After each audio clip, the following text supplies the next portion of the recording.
Hello, this is Al Hernandez with the new Group 1, and this is my video post for our Week 10 assignment.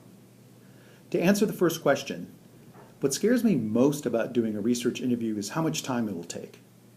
From page 56 of the Weiss reading, I gathered that a minimum of 1 hour is required, and a reasonable expectation is 90 minutes to 2 hours.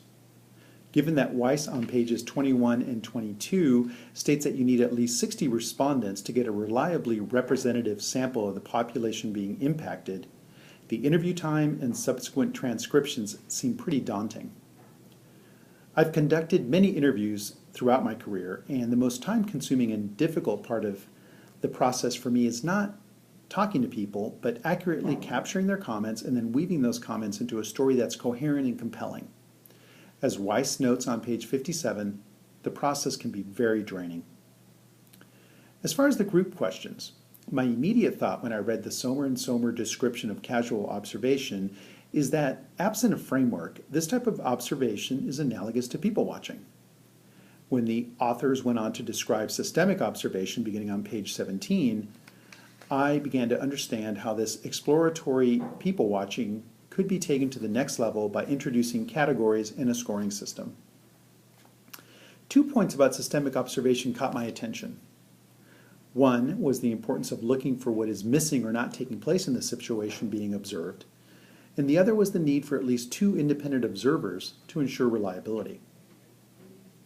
Moving on to the question about the differences between panels and samples for qualitative interviews, I think the key distinction that Weiss makes on page 17 is that a panel focuses on interviewing subject matter experts on the issue being studied, while the sample approach focuses on interviewing representatives of the population being impacted by an event or issue. In the case of the topic I am considering for my research project, success factors for Latinos who get into college, the panel approach could be the indicated path, given these experts could provide insights from a number of perspectives, including academic, financial, and cultural.